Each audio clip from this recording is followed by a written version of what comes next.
Welcome to Stories from the Village of Nothing Much.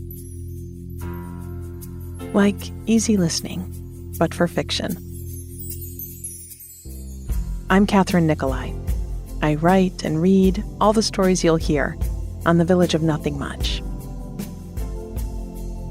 Audio engineering and sound design is by Bob Wittersheim.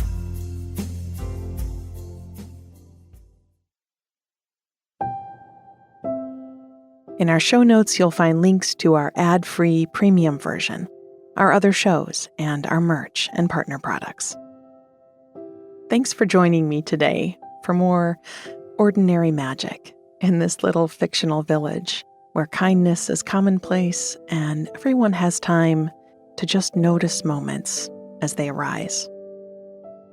When I was a yoga teacher, which was my full-time job for over 20 years, I often thought that the whole philosophy could be boiled down to two words: just notice.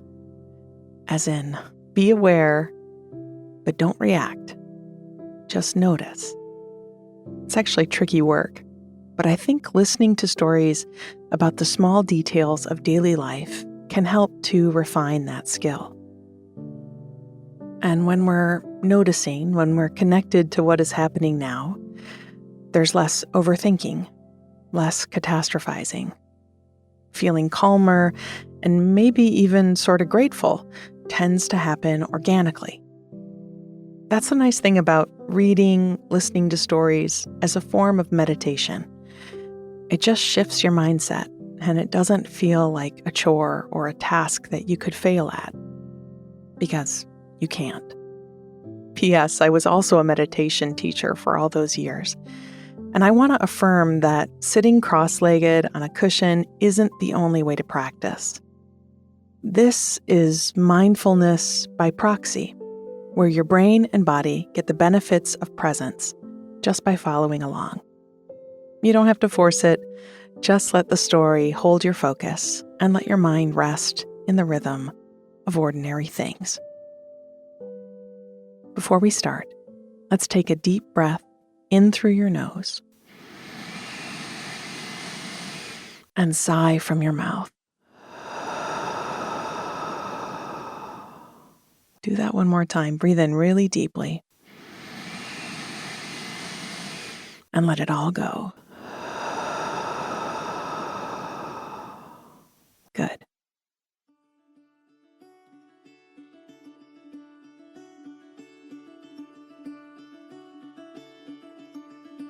The Boathouse. Midsummer was here, with her heat and humidity and bright, blinding sunlight. And the boathouse was shady and cool and quiet. I went often in the afternoon. A little escape. That was an idea that had appealed to me ever since I was little. To disappear every now and then. To be swallowed up in my own space and step out of time for just a little while. In the back of the closet in my childhood bedroom, there had been a tiny door. It didn't lead anywhere. It was a leftover access point for some plumbing or something similar, and by the time I found it when I was 5 or 6, it had been nailed shut and out of use for decades. But that didn't matter to me. I loved to crawl to the back of the closet and pretend to open it and slip through into another world. That feeling of possibility and adventure that had led me to discover a world of imagination still featured pretty prominently in my mind. On walks through the woods or neighborhoods, deep in the stacks at the library, or stargazing on a warm night. I never stopped seeing the potential for a bit of magic to weave its way into the moment. And the boathouse was full of magic. Today, when I was in need of my escape, I strolled out along the gravel path that cut through the seagrass and lavender.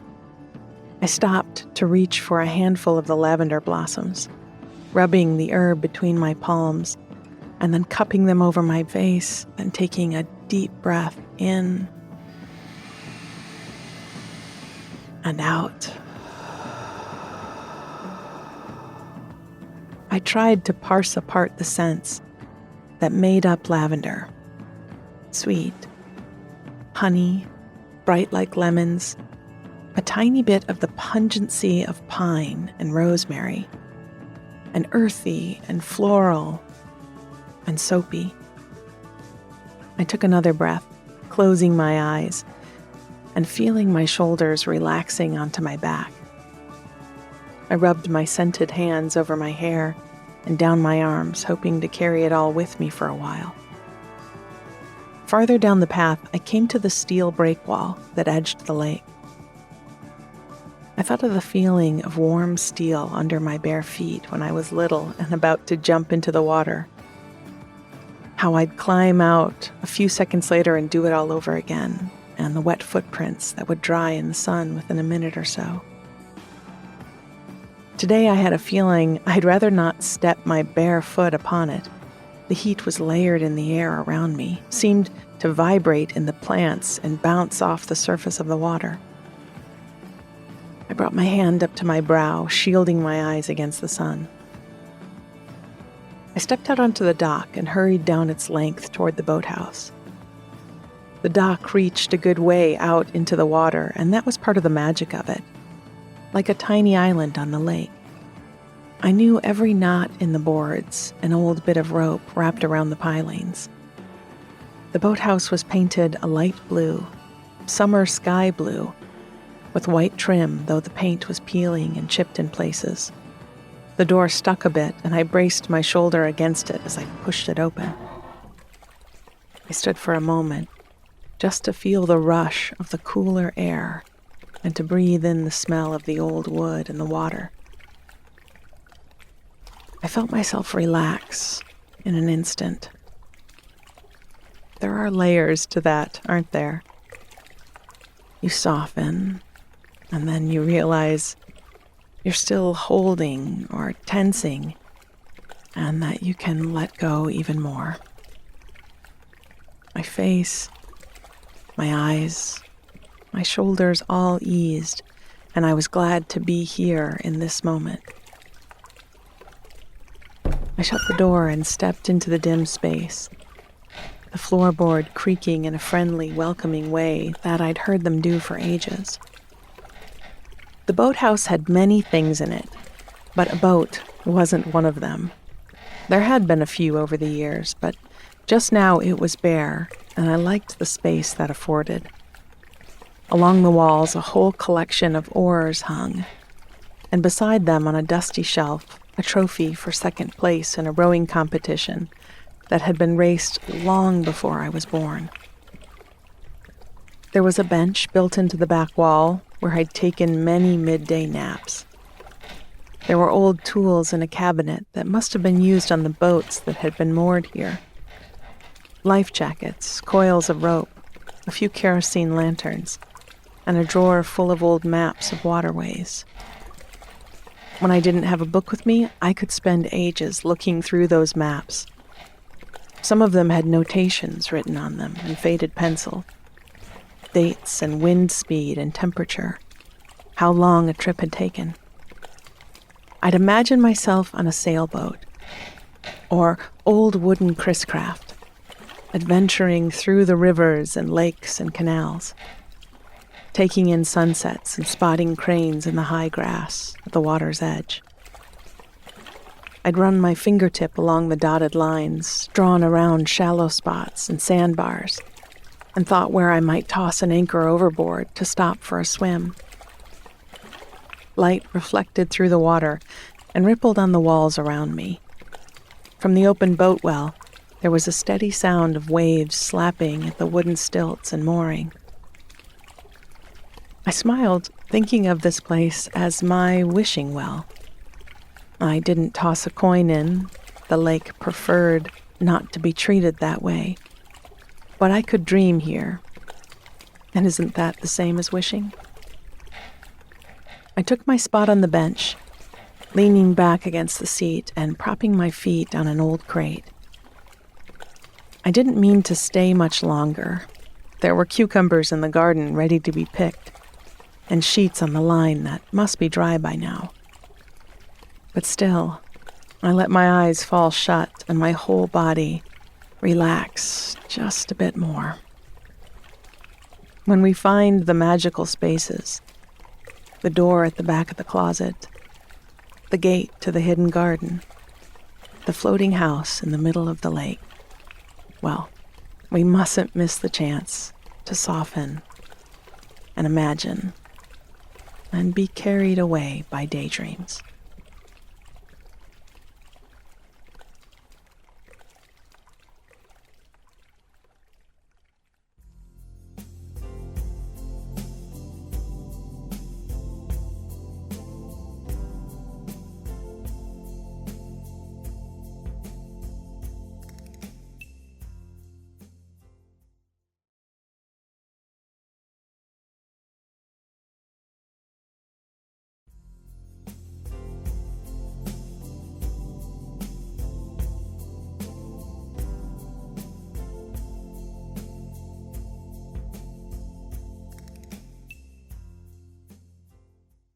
The phone booth. I was downtown, an errand to run on a hot summer day. I stepped into the cool quiet of the big building on the far edge of the city park. It was an old brick and stone building with arches and mullioned windows and tall wooden doors edged in white limestone. I think it had been a bank or a fancy department store when it was first built, but now it was City Hall. I'd been here to file papers when I'd bought my house. I'd come when I'd adopted my dog to buy his license, and once for a meeting at the Parks Department to learn how they planned to turn the lot across from the middle school into a spot for migrating monarch butterflies to rest and drink from milkweed plants. Today, while sipping my morning tea in the kitchen, I'd spotted a corner of something that had slid down between the fridge and the cupboard. And when I'd pulled it out, I'd found my water bill, due today, and it said in small print along the bottom, payable at City Hall. So I'd slipped it into my bag and decided I'd walk into town and get it taken care of before it slipped my mind again. I'd stopped at the bakery, having left the house without eating breakfast, and gotten a pastry and an orange juice. I love tea in the morning. It soothes me from sleep to wakefulness. But when I really want to feel awake, there is nothing like orange juice. The baker poured me a tall glass while I sat at the counter. And after I finished every crumb of the pastry, a new type she'd made with pistachio and orange blossom water, I drained it in one long drink. I couldn't help but smack my lips and let out a contented sigh, like a little kid drinking on a hot day. I stood up feeling like my eyes were open a bit wider, my body a bit more ready to move and walk. I thanked the baker as she cleared away my plate and cup, and she smiled over her shoulder at me, her quick hands already shifting the dishes into a bin and wringing a fresh cloth to wipe the counter. I stepped out onto the sidewalk and slipped my hand into my bag, reminding myself of my errand. It was still mid-morning, and the shops were opening. Store owners were setting out sandwich boards, announcing sales and specials, and propping their doors ajar to let the summer air in. I saw a window sliding open in an apartment above the flower shop. I couldn't see the person pushing the pane up, just their forearms, as they wedged a wooden dowel under the frame to keep it open. Music poured out through the window, happy and summery. I liked having a little glimpse sometimes of someone else's day. Not out of nosiness, but just because it felt good to know others were there, going about their business. Sometimes we overlapped and sometimes not. But like the comforting hum of background music, we were moving in each other's periphery. At the library, they were having a bag sale, and there were tables set up on the edge of the lawn beside the door. The deal was, and it was an incredible one when you thought about it, you could fill a brown paper grocery sack all the way to the top with books and take them home for just $5. The possibilities! all the stories that could live in a single bag. It reminded me of the lord of the manor in some great country house, buying books by the foot to fill the shelves of a library, then done mostly for show, their spines never cracked. These books, bought by the bag, had already been read 100 times, but that's the lovely thing about a good story.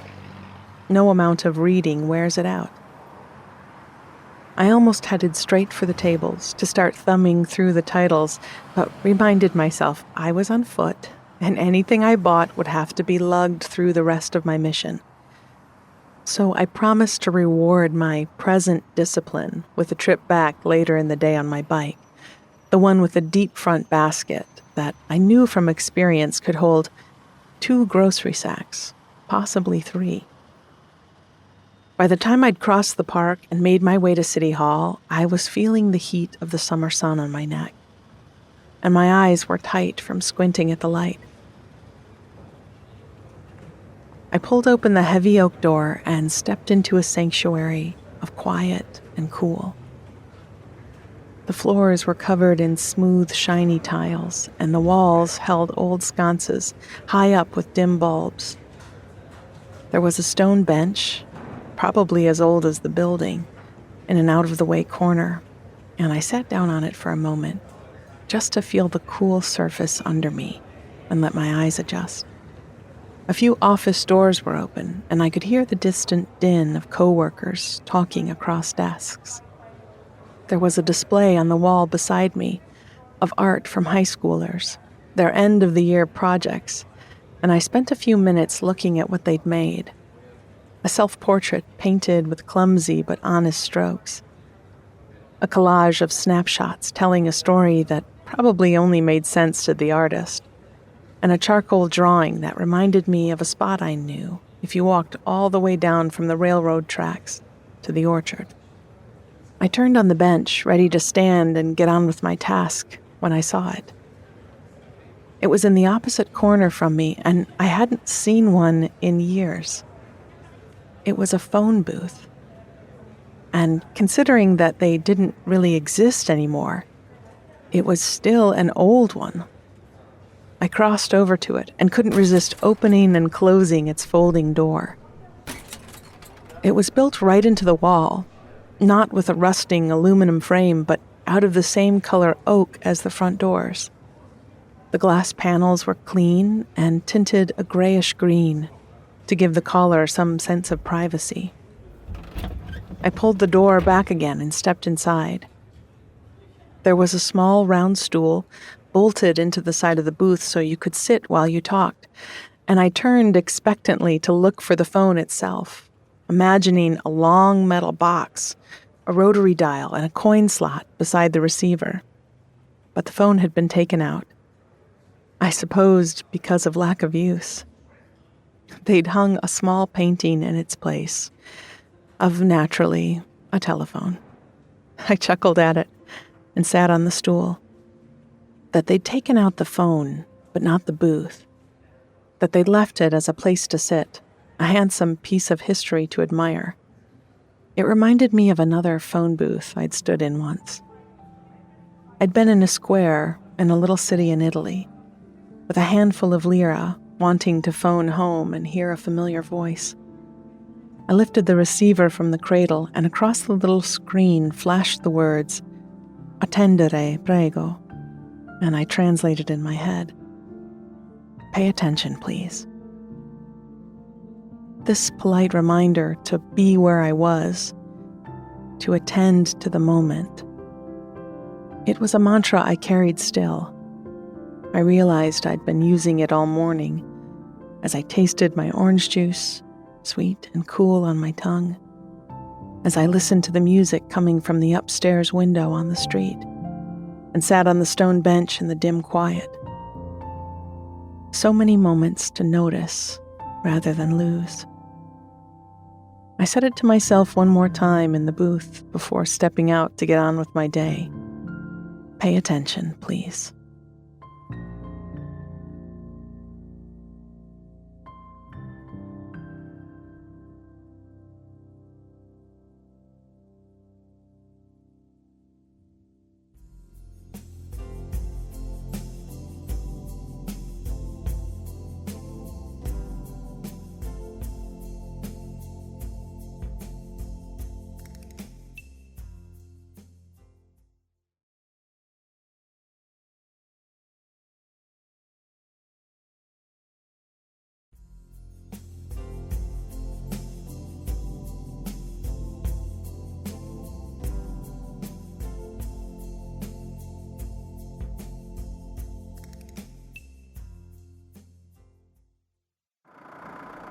The farm stand.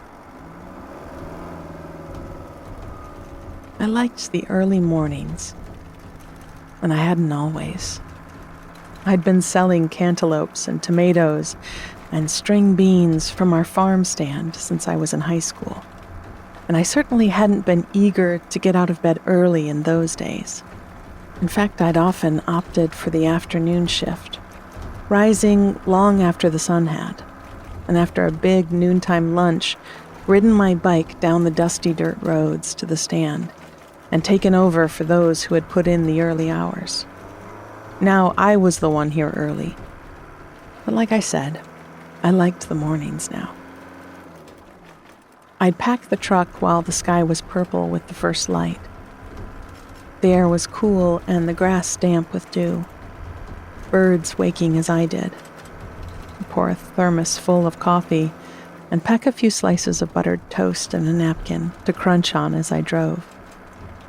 Then I'd bump down the rutted drive in the truck with the windows rolled all the way down and the fresh morning air pouring in. And I would find myself feeling so lucky to be awake in the early hours, to smell the air and see the sky change. I wouldn't trade it for the afternoon shift anymore. The stand was only 3 stop signs away, but country roads tend to be far apart, a mile or more from one to another, when I took my time. I stopped for a family of raccoons ambling across the road and into the woods. They were late coming home from a night of eating in the fields, and I imagined them curling up together in their den and sleeping through the heat of the day with full bellies. I kept a mental list of all the animals I saw on my way to the stand each day. And so far this summer there had been countless hares and rabbits, raccoons and skunks, squirrels and even foxes. There was a family of beavers working in the creek, and some muskrats and groundhogs, which I could never tell apart. And of course, deer. I loved sharing this land with all these animals, but deer were the heart stoppers for me. I could watch them gaze or run through the fields, or drink from the creek for ages. I was careful as I drove in, though the deer were usually asleep this early. They'd be out later in the day. The farm stand is set back from the road a bit, down a short drive where customers can pull off to come inspect the produce. It's changed a bit since I was that teenage kid showing up for afternoons. What used to be a stretch of cobbled-together tables and crates is now a long row of well-built stalls. We used to duck under the cover of a few beach umbrellas, but now we have an awning over the whole stand, so customer and farmer alike can relax in the shade. We even added an outbuilding with a bathroom and a cold storage where I kept a case of lemonades and sodas. I pulled my truck up behind the stand. The sun was just creeping above the land, but not yet as high as the trees, and I began to unpack my wares. It was a bit of work, but satisfying, and doing it in the quiet of the morning with just my own 2 hands was ultimately a pleasure. I had a little whisk broom whose handle had long ago snapped off, and I used it to brush out each section of the stalls before filling them. We had a large collection of old tablecloths, in all sorts of colors and designs, and I took a clean stack of them from the truck and laid them with their edges overlapping along the counter. Then, starting at one end and working to the other, I filled in the fruits and vegetables and herbs. Watermelon were ripe, and they filled the first stall. Beside them were the cantaloupe and the honeydew. It was too soon for apples and too late for strawberries, but we had pints of blueberries and plums to sell, baskets of lettuces and heads of cabbage. We had a huge table just for corn. Some customers wanted to shuck the corn there, and we had paper bags to catch the husks and silks, which would get trundled back to the farm and added to our compost. I was proud of our 7 different varieties of tomatoes. We had regular cucumbers and pickling ones with their funny bumpy skin and their crisp, fresh taste. Onions, red, white, or sweet, shallots, our own garlic and horseradish, carrots and beets and potatoes. By the time I finished setting up the last bins, you could fill your fridge and pantry, cook a 4-course meal to feed a crowd, all from our farm stand. I tucked paper lunch sacks into the corner of each bin, dusted off the scale, which hung near the tomatoes, and tied an apron with big pockets over my t-shirt. I poured another cup of coffee from my thermos and sat down on my stool behind the stall. We didn't have exact hours. If we were here and we had food to sell, we were open. Regulars knew to look for the truck, for me under the awning as they drove by. Soon they started to come, those who needed just a few things: a cantaloupe to eat at lunch, a quart of cherry tomatoes and a shallot for a salad, a basket of plums to eat on the way to work, and those who shopped from each bin and basket till they'd run out of any reason to go to the grocery store that day. I could chat weather with the best of them. Most farmers can, and we talked about the likelihood of thunderstorm this evening, and if the tomatoes could stand any more rain. I thought they could. I liked weighing out the tomatoes and rounding out an order by throwing in a few extra carrots. I liked hearing about what was planned for dinner, as well as a bit of the neighborhood scuttlebutt.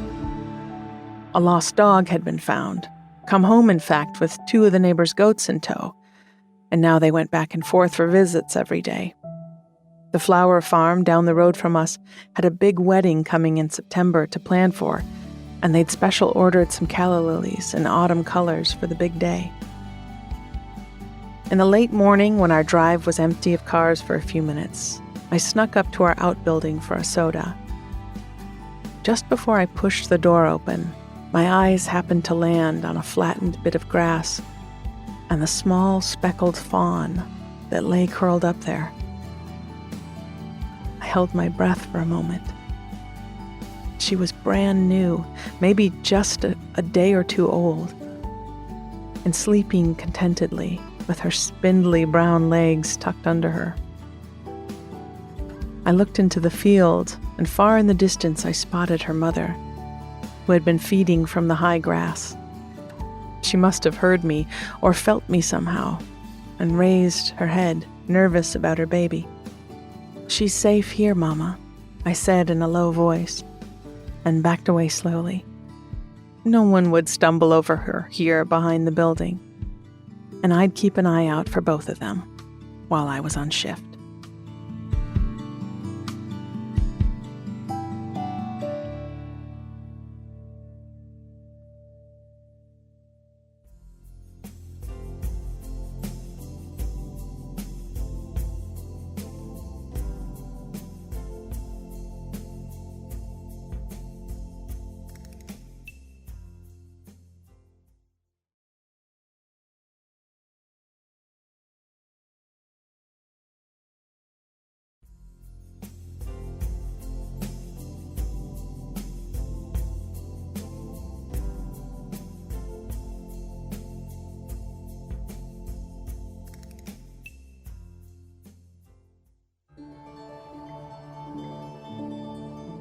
I like to think all 3 of these stories happened on the same day in our little village.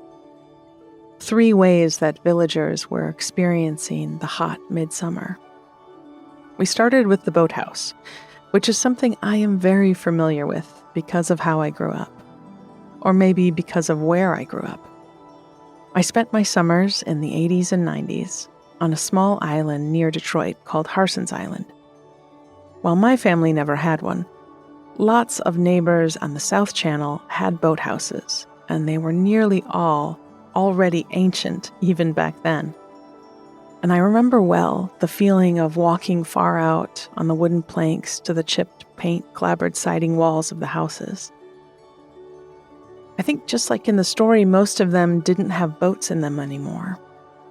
Thinking back, most of our neighbors, like us, had inherited a cottage and maybe a boathouse, but didn't have the money to have a boat or do much more than just visit. We were looking at the past, the leftovers from generations before economic hardship and closed factories in our automotive towns. Still, I thought every inch of that place was absolutely magical. The break walls with their layers of rust and giant bolts holding the sheets of iron together. The old sardine cans and roofing tiles we pulled out of the river as we swam blithely among the debris. I think this could sound sort of depressing or like ruin porn, something Flint and Detroit natives are familiar with and exhausted by. But to me, it was all just fascinating, like living in a museum or an abandoned park. I think all of that ties into the idea I wrote about in the first story of always looking for the door into another world. Have you ever had that dream about finding a door you've never seen before in the hall of your house? I have it about once a week, and I have since I was 5 years old. I just know there are worlds yet to be explored, if we can only find our way in. In the second story, we went for a walk to settle an errand. I remember this story rubbing a few people the wrong way when it came out on Nothing Much Happens. The idea of a bill to pay, of doing an errand, a city building, for some people it was stressful, and I get it. It's never going to be 100% perfect for everyone. But after 7 years of writing, I like exploring other spaces and tasks, and maybe even modeling how something potentially stressful could go pleasantly. The Flint Public Library had those bag sales when I was a kid. And what fun they were. So many books for $5. There was also a special section at our local St. Vincent de Paul's, we called it St. Vinny's, that had rare and antique books, and you had to be asked into the back where they were kept in a locked area to look at them. Another door into another world. The inspiration for this story, by the way, came from a visit to the Oakland County Courthouse. I think we were there to get our marriage license, and on the way out, I noticed a whole wall of defunct phone booths. They were built in, wooden and really beautiful, just like in the story, and they housed nothing, no phones, but made me imagine a day when a big court case might have taken place, when reporters had stormed out from the courtroom to try to get a booth and report back on whichever trial of the century had been on at the time, pencils tucked behind their ears as they flipped through notebooks and barked to their copy editors through the candlestick receivers. I did use a little bit of linguistic license in the translation of attendere prego, which could also mean please wait, please attend. But I say please pay attention. It's still a valid translation. So say I. Finally, we rode the truck down the bumpy road to the farm stand in our last story. While I have barely ever ridden in a truck or worked on a farm, I did work at our farmer's market when I was in high school. And there is something quite satisfying about a well-stacked stall of apples or beautifully arranged ears of corn. This episode hints at a coming wedding, an Easter egg for the episode called The Big Day, which you can hear in episode 41 of this show. I'd even start a couple episodes earlier to get the whole series in. The idea of the fawn, safe behind the shed, protected by the farmer, reminded me of my folks' place. They owned a house out in the country for a few decades, and they noticed that all the local wildlife picked their yard and woods to relax in. We always joked that they must have known that my folks were vegan. The deer, the turkeys, all the animals were safe there. That's how I like the whole village to feel. Everyone is welcome, and everyone is safe. Let's do our best to contribute to that in any way that we can. We'll be back next week. Till then, keep looking for the door into the other world. Pay attention, please, and make the space around you safe for yourself and others. See you soon.